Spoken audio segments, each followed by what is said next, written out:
నమస్తే, welcome to prime night in depth. అర్ధరాత్రి ఊరంతా గాఢ నిద్రలో ఉన్న సమయం.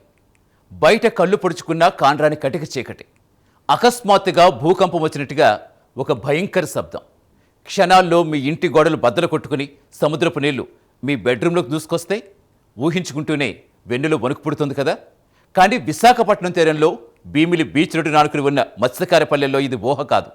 ప్రతిరోజు వారు ఎదుర్కొంటున్న భయంకరమైన వాస్తవం. ఏ సముద్రాన్నైతే వారు గంగమ్మ తల్లి అని నమ్ముకున్నారో, ఏ సముద్రం అయితే తరతరాలుగా వారికి అన్నం పెడుతుందో, నేడు అదే సముద్రం ఒక రాకాసులా మారి వారి బతుకులు మింగేస్తోంది. పర్యాటకులకు స్వర్గంలా కనిపించే ఆ నీలిరంగు అలల వెనుక మాంగమారిపేట, జాలరిపేట మత్స్యకారుల నెత్తుటి కన్నీరు దాగి ఉంది. అక్రమ నిర్మాణాలు, పోటీల డ్రెడ్జింగ్ వల్ల సముద్రం తన హద్దులు దాటి ఊళ్ల మీదకు వచ్చేస్తుంది. కళ్ళెదుటే ఇల్లు కూలిపోతున్నా, కరకట్టలు నిర్మించాల్సిన వ్యవస్థలు నిద్రపోతున్నాయి. మ్యాప్లో లేకుండా పోతున్న ఆ మత్స్యకార పల్లెల గుండెకోతపై ప్రైమ్ నైన్ అందిస్తున్న ఎక్స్క్లూజివ్ సస్పెన్స్ ఇన్డెప్త్ స్టోరీ ఇప్పుడు చూద్దాం.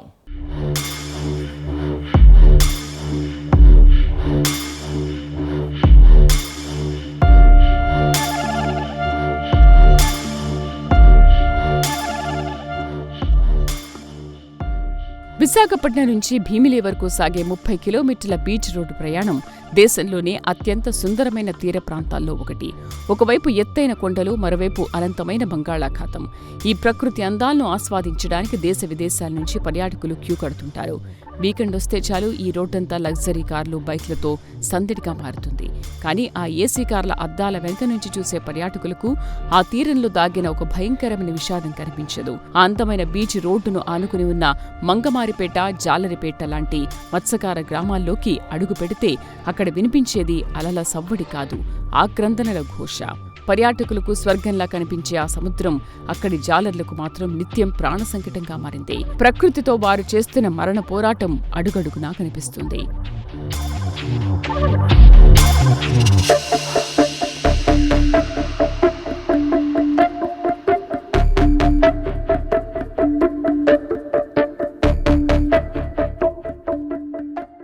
ఒకప్పుడు ఈ మత్స్యకార పల్లెలు సముద్రానికి చాలా దూరంగా, సురక్షితంగా ఉండేవి.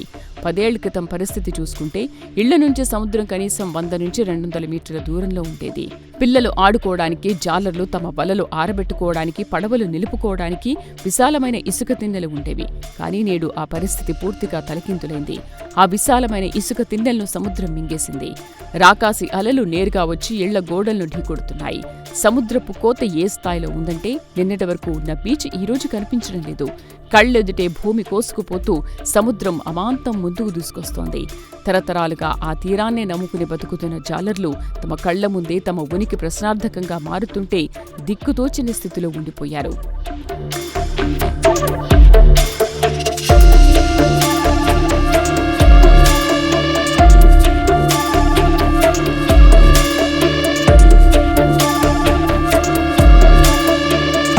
సముద్రపు కోత ధాటికి మంగమారిపేట, జాలరిపేట గ్రామాల్లో ఇప్పటికే పదుల సంఖ్యలో ఇళ్లు సముద్ర గర్భంలో కలిసిపోయాయి.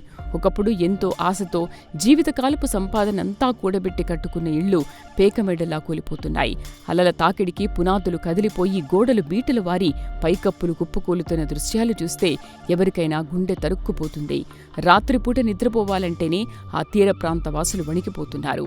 ఏ అర్ధరాత్రి ఏ రాకాసి అల వచ్చి తమ ఇంటిని మింగేస్తుందోనని, తమ పిల్లలను ఎక్కడ సముద్రం లాగేసుకుంటుందోనని ప్రాణాలు అరచేతులు పెట్టుకుని బతుకుతున్నారు. కంటి మీద కునుకు లేకుండా సముద్రం వైపు బిక్కుబిక్కుమంటూ చూస్తూ గడుపుతున్న ఆ పేద మత్స్యకారుల రాత్రులు నరకానికి నకళ్లుగా మారాయి.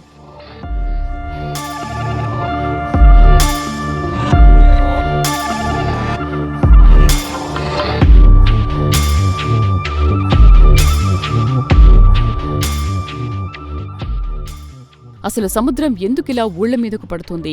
ప్రకృతి ఎందుకు ఇంతలా పగబట్టింది? దీని వెనక ఉన్న అసలు కారణం మనిషి స్వార్థమే అని నిపుణులు ఘంటాపథంగా చెబుతున్నారు. విశాఖ తీరంలో ఇష్టారాజ్యంగా వెలుస్తున్న అక్రమ నిర్మాణాలు, తీర ప్రాంత నిబంధనల ఉల్లంఘనలే ఈ వినాశనానికి ప్రధాన కారణం. దీనికి తోడు పోర్టుల విస్తరణ కోసం సముద్రంలో చేస్తున్న భారీ డ్రెడ్జింగ్ పనుల వల్ల సముద్ర గర్భంలో సహజ సిద్ధమైన సమతుల్యత దెబ్బతింటోంది. ఒకచోట ఇసుకను భారీగా తవ్వేయడం వల్ల ఆ ఖాళీని పూడ్చడానికి సముద్రం మరోచోట తీరాన్ని కోసేస్తుంది. అభివృద్ధి పేరుతో జరుగుతున్న ఈ విధ్వంసం నేరుగా అమాయక మత్స్యకారుల ఇళ్ల మీద పడుతుంది. పాలకులు, బడాబాబుల తప్పులకు పేద జాలర్లు మూల్యం చెల్లించుకుంటున్నారు.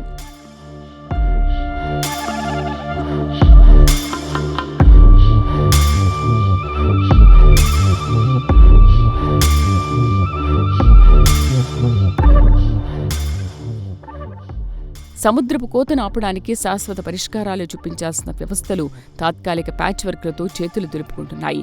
ఇళ్లు కూలిపోతున్నాయని మత్స్యకారులు మొత్తుకుంటుంటే అధికారులు వచ్చి కొన్ని ఇసుక బస్తాలను, రాళ్లను పేర్చి వెళ్తున్నారు. కానీ ఆ రాకాసి అలల ముందు ఈ ఇసుక బస్తాలు ఏమాత్రం నిలబడగలవు. ఒక్క భారీ అల వస్తే చాలు ఆ బస్తాలన్నీ సముద్రంలో కొట్టుకుపోతున్నాయి. మళ్లీ కోత మొదలవుతోంది. తమ ఇళ్లను కాపాడుకోవడానికి మత్స్యకారులు తమ సొంత ఖర్చులతో రాళ్లు తెచ్చుకుని అడ్డుపెట్టుకుంటున్నా ఫలితం శూన్యం. ప్రకృతి ఆగ్రహం ముందు ఆ పేదవాడి ప్రయత్నాలు చిన్నబోతున్నాయి. శాశ్వత కరకట్టెలు నిర్మిస్తే తప్ప ఈ పల్లెలను కాపాడలేమని తెలిసినా ఆ దిశగా అడుగులు పడకపోవడం తీవ్ర విచారకరం. అభివృద్ధి పేరుతో సముద్ర గర్భాన్ని తవ్వేస్తుంటే ఆ సముద్రం తన ప్రతాపం పేద జాలర్ల ఇళ్లపై చూపిస్తోంది. ఒకవైపు ఇళ్లు కూలిపోతున్నాయి, మరోవైపు ఉపాధి పోతోంది. వాతావరణ మార్పులు ఈ వినాశనానికి ఎలా ఆజ్యం పోస్తున్నాయి? కాగితాలకే పరిమితమైన కోస్టల్ రెసిలియన్స్ ప్రాజెక్ట్ కదేంటి? ఆ తీరంలో దాగిన మరిన్ని గుండెకోత నిజాలు ఇప్పుడు చూద్దాం.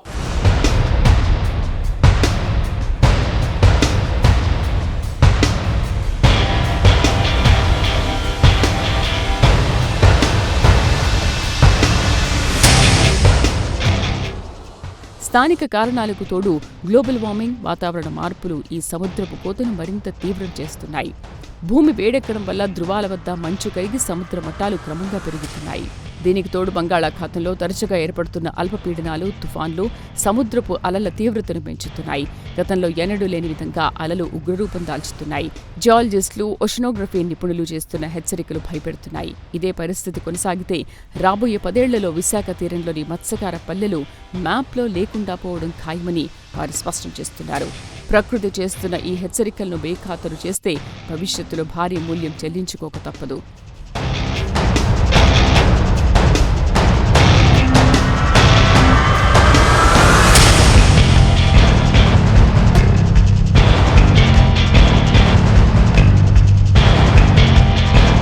సముద్రపు కోత వల్ల మత్స్యకారులు కేవలం ఇళ్లను మాత్రమే కోల్పోవడం లేదు, తమ జీవనాధారాన్ని కూడా కోల్పోతున్నారు. తీరం కోసుకుపోవడం వల్ల పడవలను నిలుపుకోవడానికి స్థలం లేకుండా పోయింది. అలల తాకిడికి పడవలు ఒకదానికొకటి ఢీకుని పగిలిపోతున్నాయి. లక్షల రూపాయలు విలువ చేసే వలలు సముద్రంలో కొట్టుకుపోతున్నాయి. వలలు బాగు చేసుకోవడానికి కనీసం తీరంలో చోటు లేని దయనీయ స్థితి. ఉపాధి లేక, వేట సాగక, కుటుంబాలను ఎలా పోషించుకోవాలో తెలియక జాలర్లు కన్నీరు మున్నీరవుతున్నారు. తరతరాలుగా సముద్రాన్ని నమ్ముకున్నవారు ఇప్పుడు ఆ సముద్రం వల్లే రోడ్డున పడుతున్నారు.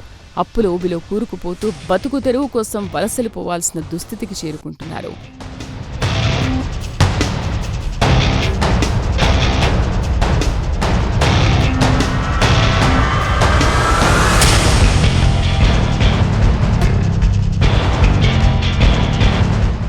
తీర ప్రాంత రక్షణ కోసం, సముద్రపు కోతను అరికట్టడం కోసం ప్రపంచ బ్యాంకు నిధులతో కోస్టల్ రెసిలియన్స్ ప్రాజెక్టును తీసుకొచ్చారు. ఈ ప్రాజెక్టు కింద తీర ప్రాంతంలో శాశ్వత రక్షణ గోడలు, టెట్రాపాడ్స్ వేయాలి. కానీ ఈ ప్రాజెక్టు చాలా వరకు కాగితాలకే పరిమితమైంది.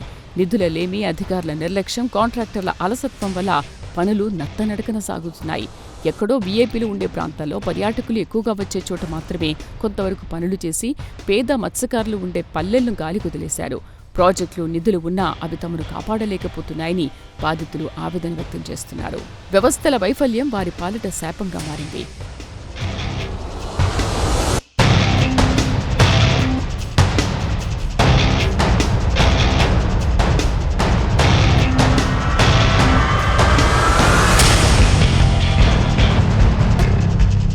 సముద్రపు కోత దాటికి ఆ మత్స్యకార పల్లెలు ఎలా విలవిల్లాడుతున్నాయి? కళ్ళెదిటే ఇల్లు ఎలా సముద్రంలో కలిసిపోతున్నాయి? 10 ఏళ్ల క్రితం ఎక్కడో ఉన్న బీచ్ ఇప్పుడు ఇళ్ల మీదకి ఎలా వచ్చేస్తుంది? ఈ భయంకర గ్రౌండ్ రియాలిటీ కళ్ళకు కట్టేందుకు మన prime line reporter Narasimha cameraman సూర్యతో కలిసి రాకాసి అలలు తాకుతున్న ఆ కోత ప్రాంతంలో నడుస్తూ చేసిన ఎక్స్క్లూజివ్ వాక్ త్రూ ఇప్పుడు చూద్దాం.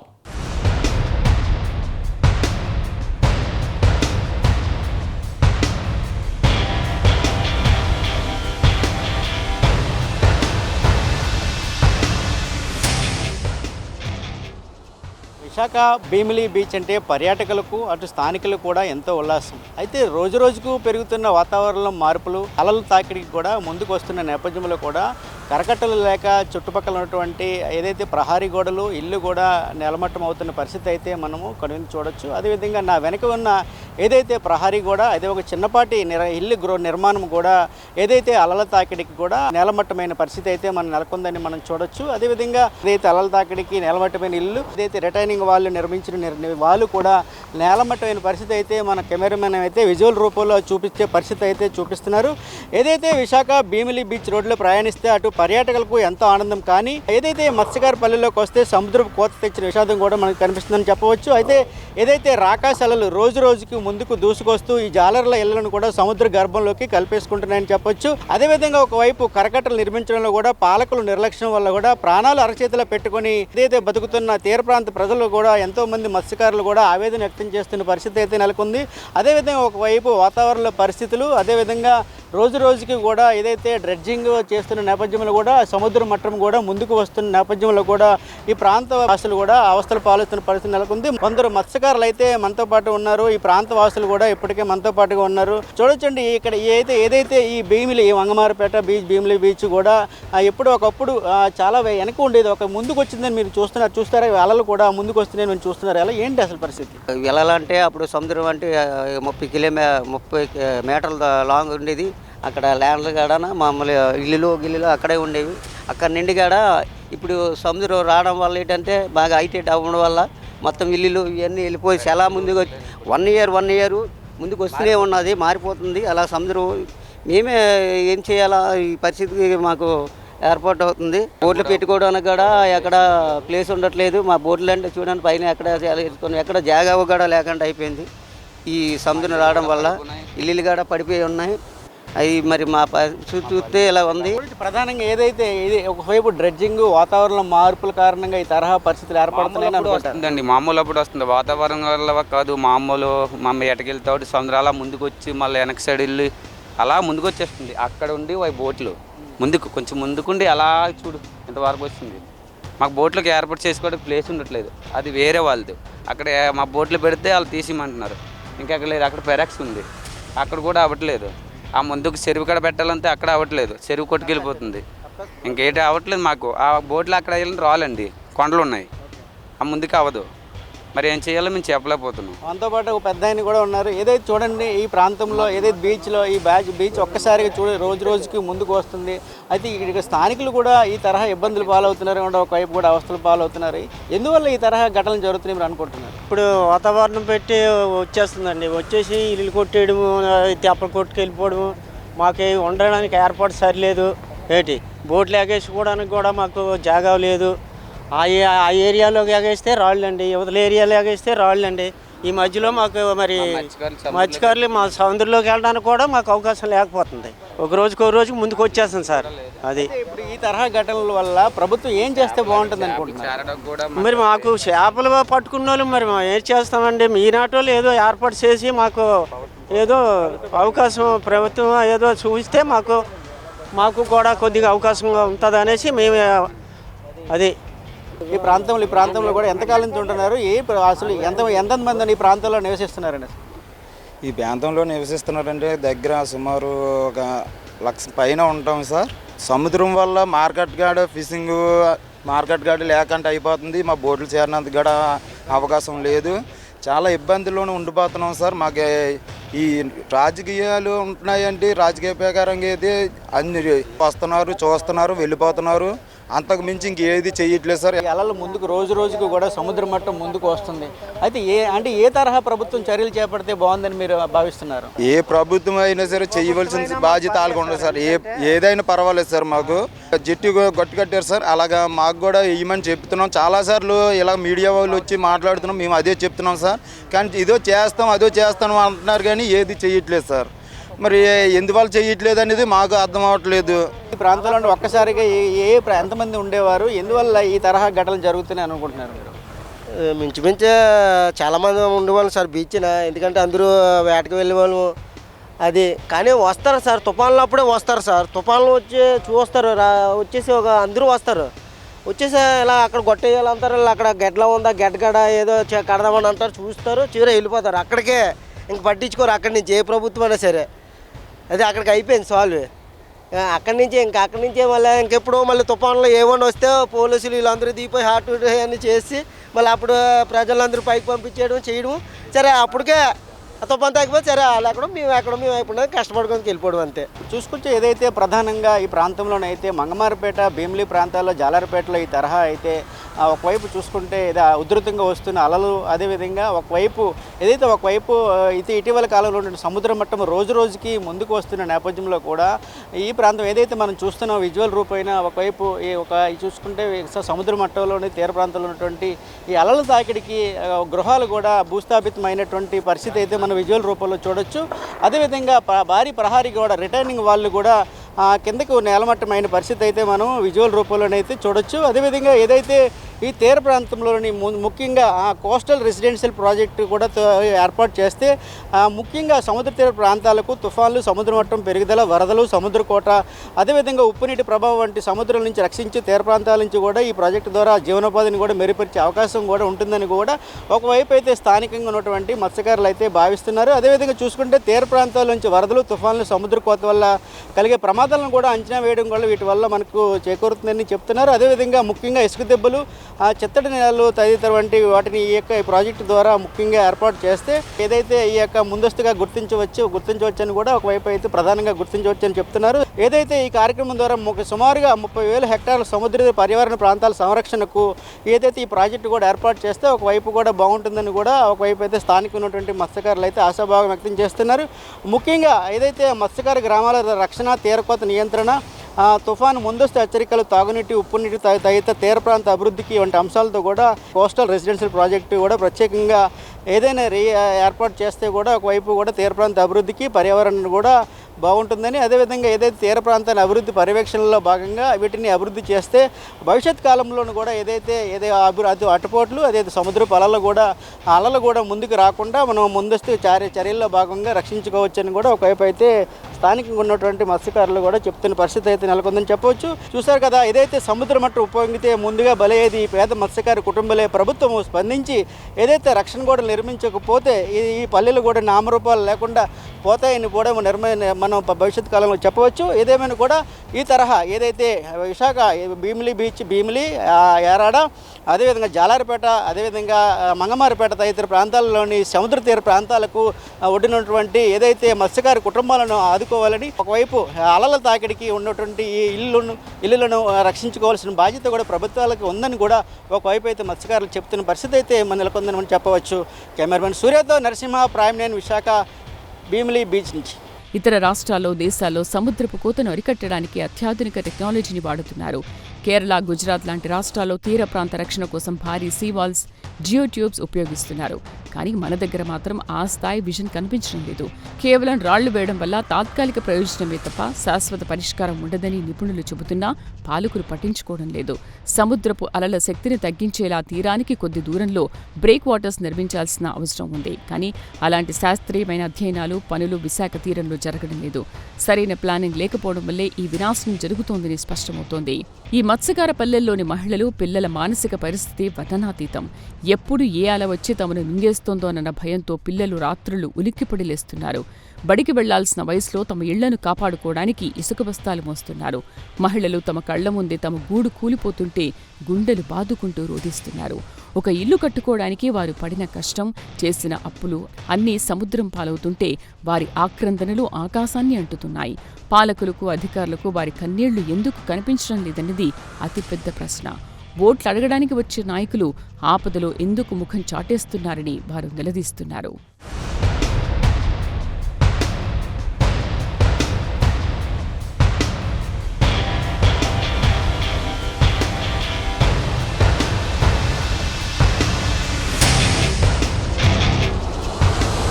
ఒకవైపు బీచ్ రోడ్లో కోట్లు కుమ్మరించి కడుతున్న లగ్జరీ రిసార్ట్స్, మరోవైపు అలల దాటి కూలిపోతున్న పేదజాలల గుడిసెలు. ఈ కాంట్రాస్ట్ చూస్తే మన వ్యవస్థలో డొల్లతనం అర్థమవుతుంది. సముద్రపు కోత ఆపలేకపోతే భవిష్యత్తులో విశాఖ నగరానికే ముప్పు తప్పదంటున్న నిపుణుల హెచ్చరికలేంటి, బాధితుల డిమాండ్లేంటో ఇప్పుడు చూద్దాం.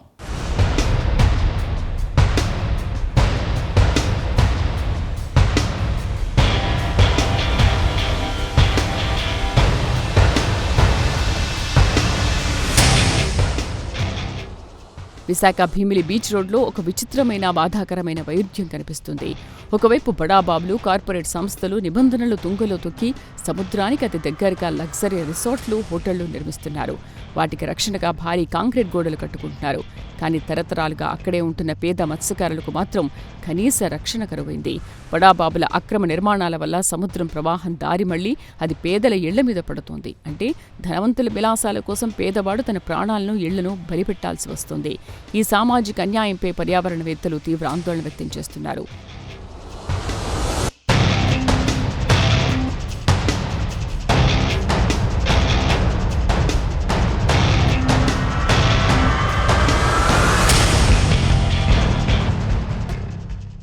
సముద్రపు కోత అనేది కేవలం మత్స్యకార పల్లెల సమస్య మాత్రమే కాదు.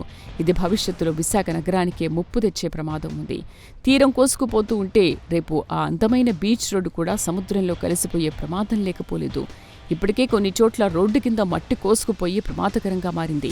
పర్యాటక రంగానికి గుండెకాయ లాంటి ఈ బీచ్ రోడ్డు దెబ్బతింటే విశాఖ బ్రాండ్ ఇమేజ్కే పెద్ద దెబ్బ. కాబట్టి ప్రభుత్వం దీన్ని కేవలం జాలర్ల సమస్యగా చూడకుండా విశాఖ నగర మనుగడకు సంబంధించిన సమస్యగా గుర్తించి తక్షణమే యుద్ధ ప్రాతిపదికన చర్యలు చేపట్టాల్సిన అవసరం ఉంది.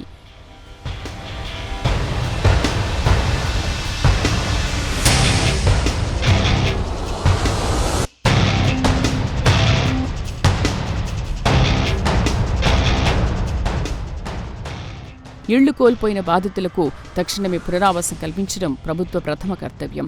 సముద్రంలో ఇళ్లు కలిసిపోయి రోడ్డున పడ్డ కుటుంబాలకు సురక్షిత ప్రాంతాల్లో పక్కా ఇళ్లు నిర్మించివ్వాలి. వారు కోల్పోయిన వలలు, పడవలకు నష్టపరిహారం చెల్లించి వారి ఉపాధికి భరోసా కల్పించాలి. అలాగే తీర ప్రాంతంలో ఉన్న మిగతా ఇళ్లను కాపాడేందుకు తక్షణమే శాశ్వత కరకట్టలు నిర్మించాలి. కోస్టల్ రెసిలియన్స్ ప్రాజెక్టుకు నిధులు కేటాయించి పనులను వేగవంతం చేయాలి. పర్యావరణ నిపుణుల కమిటీని వేసి సముద్రపు కోతకు గల శాస్త్రీయ కారణాలను విశ్లేషించి భవిష్యత్తులో ఇలాంటి ముప్పు రాకుండా పటిష్టమైన ప్రణాళికలు రూపొందించాలి. మత్స్యకారులు అప్రమత్తంగా ఉండాలని అటు కోస్ట్ గార్డు, నేవీ సిబ్బంది, మత్స్యశాఖ విశాఖలో పలు ప్రాంతాల్లో అయితే అవగాహన కార్యక్రమాలు నిర్వహిస్తున్నారు. ఈ తరుణంలో విశాఖ భీమిలి, మంగమారిపేటలో అయితే కోస్ట్ గార్డు, అటు నేవీ సిబ్బంది సంయుక్త ఆధ్వర్యంలో అయితే స్థానికంగా ఉన్నటువంటి మత్స్యకారులకు అవగాహన కార్యక్రమాలు నిర్వహిస్తున్నారు. ఇటీవల విశాఖ ఫిషింగ్ హార్బర్ నుంచి కూడా మత్స్య వేటకు వెళ్ళి పలువురు గల్లంతైన విషయం నెలకొంది. ఈ క్రమంలో ప్రభుత్వ యంత్రాంగము ఆయా ప్రాంతాలు కూడా అవగాహన కార్యక్రమాలు నిర్వహించే దిశగా బాటలు వేస్తుందని మనం చెప్పవచ్చు. మనతో పాటుగా అటు కోస్ట్ గార్డు అధికారులు, నేవీ అధికారులు కూడా మనతో ఉన్నారు. వారితో మాట్లాడే ప్రయత్నం అయితే చేద్దాము. ఏదైతే ఈ మత్స్యకార కుటుంబాలు కూడా ఈరోజు ఏదైతే ఈ వేటకు వెళ్ళి గల్లం తోకుండా ఈ తరహా అవేర్నెస్ చేస్తున్నారు, ఇది ముఖ్య ఉద్దేశం ఏంటండి? దీని యొక్క ముఖ్య ఉద్దేశం ఏంటంటే మేము కోస్ట్ గార్డులో ఎవరైతే వేటకు వెళ్తారో వాళ్ళకి అవగాహన కల్పించడం కోసం. ఎందుకంటే అవగాహన లేకుండా ఏదైనా చేసినా చాలా ప్రమాదం ఉంటుంది. ఎందుకంటే అవగాహన అనేది చాలా కంపల్సరీ. ఏదైనా కానీ అవగాహన ఉంటే దాని గురించి సంబంధించిన ప్రికాషన్స్ ఏవైతే తీసుకోవాల్సిన వాళ్ళకి ఆ టైంలో తెలుస్తుంది. ఇప్పుడు అవగాహన లేకుంటే ఎవరికి కాంటాక్ట్ చేయాలో అర్థం కాదు. సహాయక సిబ్బందికి కానీ, ఫిషరీస్ డిపార్ట్మెంట్కి కానీ వేరే వాళ్ళకి ఎలా ఇన్ఫామ్ చేయాలో తెలియదు. ప్రొసీజర్స్ తెలియనప్పుడు వాళ్ళు ఏమవుతుందంటే ప్యానిక్ అవుతారు. ప్యానిక్ అవ్వడంలో ఏం చేయాలో తెలియదు అనమాట. అటువంటి సమయంలో మత్స్యకారులు చాలా ఇబ్బంది పడతారు. ఇటీవల విశాఖపట్నం హార్బర్ నుంచి వెళ్ళిన వాళ్ళు గల్లంతయ్యారు. వాళ్ళకి అవగాహన లేక ఇప్పుడు ఏదైనా ప్రతి ఒక్క డిపార్ట్మెంట్ ఏం చేస్తుందంటే ఇప్పుడు వెదర్ డిపార్ట్మెంట్ వెదర్ ఫోర్కాస్ట్ ఇస్తుంది. వెదర్ ఫోర్కాస్ట్ ఇచ్చినప్పుడు వెళ్ళొద్దని చెప్పినప్పుడు వెళ్ళకూడదు అనమాట. ఎందుకంటే ఆ టైంలో అలలు ఎక్కువగా ఉంటుంది, ఈ బోట్స్ సస్టైన్ చేయలేవు అనమాట. అటువంటి టైంలో కంపల్సరీగా ప్రొసీజర్స్ పాటించాలి. అలాగే ఫిషరీస్ డిపార్ట్మెంట్ నుంచి వచ్చిన వాళ్ళ నుంచి కూడా వాళ్ళు కూడా అవగాహన చెప్పిస్తుంటారు. ఈ వారం ఒక విలేజ్లో కమ్యూనిటీ హాల్లో వాళ్ళు కూడా చెప్పినది వినాలి. అలాగే న్యూస్ కూడా కంపల్సరీ చూస్తున్నారు. అంటే మన వాతావరణ పరిస్థితులు ఎలా ఉన్నాయి, మనం ఫిషింగ్ వేటకి వెళ్ళడం కరెక్టా లేదా మన సొంతం ఉండాలి. అలా అని చెప్పేసి బ్లైండ్గా వెళ్ళకూడదు అనమాట. ఏదైనా కానీ మన అవగాహన ఉండేది కంపల్సరీ అనమాట. ప్రధానంగా ఏదైతే సూచనలు మత్స్యకారులకు ఏ విధంగా సూచించారు, మీరు ఏం చేశారు ఈవేళ? మేము ఈరోజు సూచించడం ఏమైందంటే వేటకు వెళ్ళేటప్పుడు దాన్ని పరిగణనలో తీసుకొని చాలా ప్లేసెస్లో కమ్యూనిటీ ఇంటరాక్షన్ ప్రోగ్రామ్ కండక్ట్ చేయడం జరుగుతుంది. ఇది ఇప్పుడే కాదు, చాలా సంవత్సరాల నుంచి చేయడం జరుగుతుంది. చాలా ఎడ్యుకేట్ కూడా ఫిషర్మెన్స్ని ఎడ్యుకేట్ కూడా చేయడం జరుగుతుంది. దానివల్ల ఏంటంటే వాళ్ళకి ఏ విధంగా అత్యవసర పరిస్థితుల్లో ఏ విధంగా రియాక్ట్ అవ్వాలో తెలుస్తుంది వాళ్ళకి. ఈరోజు అవగాహన పరంగా వీళ్ళకి కరపత్రాలు అందజేయడం రిగార్డింగ్ అవగాహన కరపత్రాలు. దీనివల్ల ఏమంటే ఇందులో రాసింది ఎప్పుడైనా కానీ వాళ్ళు వేటకి వెళ్ళేటప్పుడు ఒంటరిగా వెళ్ళకూడదు, గ్రూప్లోనే 4-5 బోట్లు కలిసి వెళ్ళాలి, ఫిషరీస్ డిపార్ట్మెంట్కి ఇన్ఫామ్ చేయాలి, అలాగే వాళ్ళకి సేఫ్టీ ఎక్విప్మెంట్స్ ఏవైతే ఉన్నాయో అవన్నీ క్యారీ చేయాలి.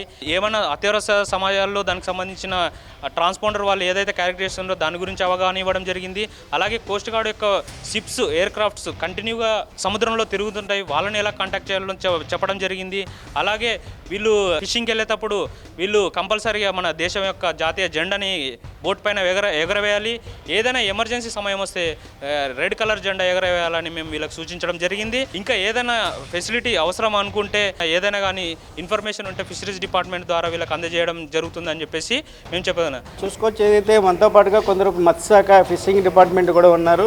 ఈరోజు చూసుకుంటే ఏంటి అసలు ముఖ్యంగా ఈరోజు ఏం జాగ్రత్తలు పాటించే విధంగా మత్స్యకారులకు సూచించారు మీరు? వాళ్ళు డైలీ వేటకి వెళ్ళేటప్పుడు అంటే బోట్లో ఏమేమి క్యారీ చేయాలి అనేది వాళ్ళకి చెప్పడం జరిగింది. లైఫ్ జాకెట్స్, లైఫ్ బాయ్స్ వాడితే వాళ్ళకి ప్రమాదంలో ఉన్నప్పుడు ఏ విధంగా దాన్ని యూజ్ చేసుకోవాలి అనేది కూడా చెప్పడం జరిగింది కోస్ట్ గార్డ్ వాళ్ళ ద్వారా. ఇంకా వాళ్ళ బోట్లో కూడా రిజిస్ట్రేషన్ పేపర్స్ అండ్ వాళ్ళ ఆధార్ ఐడెంటిటీ కూడా ఉండాలి. ఒక్కొక్కసారి బోర్డర్ దాటే అవకాశాలు ఉంటాయి, లేకపోతే వాళ్ళు ఏమైనా ఇబ్బందులు ఉన్నారు అని తెలుసుకోవడానికి కూడా వాళ్ళ ఐడెంటిటీ ఏంటనేది తెలియడానికి అవి క్యారీ చేయాలని చెప్పాము. ఇంకా ఏంటంటే వాళ్ళు వేటకి వెళ్ళేటప్పుడు ఎంతమంది వెళ్తున్నారు, ఎవరెవరు వెళ్తున్నారు ఏంటనేది మాకు ఇన్ఫామ్ చేయాలని కూడా చెప్పాము. అలాగే సైక్లోన్ టైంలో మేము వాళ్ళకి ఈ డే నుండి ఈ డే వరకు సైక్లోన్ ఉంది, మీరు వెళ్ళకూడదు, మేము చెప్పేంత వరకు అని చెప్పేసి కూడా వాళ్ళకి చెప్పడం జరిగింది. మనతో పాటుగా కొందరు నేవల్ అధికారులు కూడా ఉన్నారు. ఈరోజు అవగాహన కార్యక్రమంలో భాగంగా వీరికి మత్స్యకారులకు ఏ విధంగా ఏదైతే సూచనలు చేస్తారో వారితో పాటుగా వారిని కూడా అడిగి తెలుసుకుందాము. అవి आज किया ना अवेयरनेस किया, इसका कौन सा प्रिकॉशंस दिया इसका मत्स्यकार फैमिली ये ना ये बंदा? इसके बारे में बताया जाता है। जैसे हम जनसंपर्क कार्यक्रम करते हैं तो इसके थ्रू क्या है, जैसे देखा जाए तो नॉर्मली क्या है, बोट में अगर कोई इमरजेंसी सिचुएशन आती है या जब क्या है फिशरमैन जब भी एट सी जाते हैं तो उनको एक ग्रुप में जाना चाहिए, अकेले जाने पर या किसी दूसरे को इन्फॉर्म करते हुए जाना चाहिए जब भी जाना है। और बोट में क्या है, अपना फ्लैग, इंडिया का फ्लैग होना चाहिए जिससे हमें इजी रहे पहचानने के लिए कि हमारा ही बोट है। और रजिस्ट्रेशन कार्ड होना चाहिए जो कि यहाँ पे विशाखापट्टनम जो आंध्र प्रदेश वाले सरकार ने जो डिस्ट्रीब्यूट किया है। दूसरा क्या है, उनके पास में सेफ्टी इक्विपमेंट होना चाहिए, जैसे कि लाइफ जैकेट होना चाहिए, लाइफ बॉय होना चाहिए। और बोट में जैसे इनकेस कोई इमरजेंसी आती है तो उसके लिए क्या है, टोल फ्री नंबर है, उस पर कॉल करना चाहिए। दूसरा क्या है, जैसे बोट में क्या है एक रजिस्ट्रेशन नंबर होता है, इससे हम क्या है आइडेंटिफाई कर सकते हैं, जैसे प्रमाणिका के थ्रू हम आइडेंटिफाई करते हैं। कोई भी जैसे बोट में कोई प्रॉब्लम आती है तो वो हमें इमरजेंसी में क्या है नाइट के टाइम पे रेड लाइट जलाएंगे तो हमें क्या है ईजी कंफर्म होगा। दूसरा क्या है, कोई हमारे स्टीयरिंग गियर फेलियर होता है या कुछ भी होता है तो हमें रेड फ्लैग होस्ट करेंगे तो हमें ఈజీ పహచాన్నే में होता है। ఏదైతే ప్రధానంగా చూసుకుంటే ఇటువంటి సంఘటనలు ఏదైతే మత్స్యకార కుటుంబాల్లోని తీవ్ర ఆవేదన నెలకొండా ఉండేందుకు ముందస్తు ప్రమాదాలు జరగకుండా ఏదైతే మీ ఇచ్చినటువంటి కరపత్రాల సూచన తప్పకుండా సారి చూడాలని, అదేవిధంగా ఏదైతే విశాఖలోని పలు ప్రాంతాల్లోని అవగాహన కార్యక్రమాలు నిర్వహిస్తున్నామని, ఇటీవలే విశాఖ ఫిషింగ్ హార్బర్ నుంచి కూడా 6 ప్రాణాలు కూడా చనిపోయిన ప్రమాదం కూడా జరుగుతుంది. అదేవిధంగా వాళ్ళు పూర్తిగా జాగ్రత్తలు పాటిస్తే వాళ్ళకి కంపల్సరీగా వాళ్ళు పూర్తిగా కూడా వెనుకొచ్చే అవకాశం ఉందని, ఏదైతే సూచించిన కరపత్రాల ద్వారా సూచించిన జాగ్రత్తలు కూడా చెప్పకుండా పాటించాలని కూడా ఇక్కడ నాటు కోస్ట్ గార్డు, నేవీ, మత్స్యకార అధికారులు అయితే ఇక్కడ అవగాహన రూపంలో చెప్పిన పరిస్థితి అయితే నెలకొందని మనం చెప్పవచ్చు. సముద్రం అనేది ప్రకృతి ప్రసాదించిన వరం. దాన్ని మనం గౌరవిస్తే అది మనకు జీవనాధారం అవుతుంది. కానీ దాని సహజ సిద్ధమైన హద్దులను మనం చెరిపేస్తే అది వినాశనానికి దారితీస్తుంది. పోర్టుల డ్రెడ్జింగ్, అక్రమ నిర్మాణాల విషయంలో ప్రభుత్వం కఠినంగా వ్యవహరించాలి. పర్యావరణ అనుమతులు లేకుండా తీరంలో ఎలాంటి నిర్మాణాలు జరగకుండా చూడాలి. మత్స్యకారుల ప్రాణాల కంటే, వారి ఉపాధి కంటే ఏ అభివృద్ధి గొప్పది కాదు. తరతరాలుగా సముద్రాన్ని నమ్ముకుని సముద్రమే ప్రాణంగా బతుకుతున్న ఆ జాలర్ల సంస్కృతిని, వారి ఉనికిని కాపాడుకోవాల్సిన నైతిక బాధ్యత సమాజంపై, ప్రభుత్వంపై ఉంది.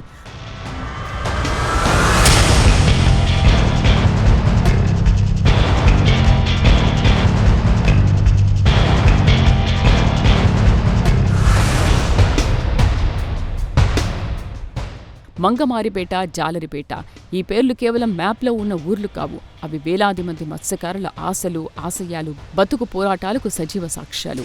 ఆ పల్లెలు సముద్రంలో కలిసిపోతుంటే మనం చూస్తూ ఊరుకోకూడదు. ఆ రాకాసి అలల ముందు వారు ఒంటరి కాదు. సమాజం మొత్తం వారికి అండగా నిలబడాలి. పాలకుల కళ్ళు తెరుచుకోవాలి. వ్యవస్థలు కదలాలి. ఆ తీరంలో మళ్లీ పడవలు సురక్షితంగా నిలబడాలి. వలలు నిండుగా చేపలతో రావాలి.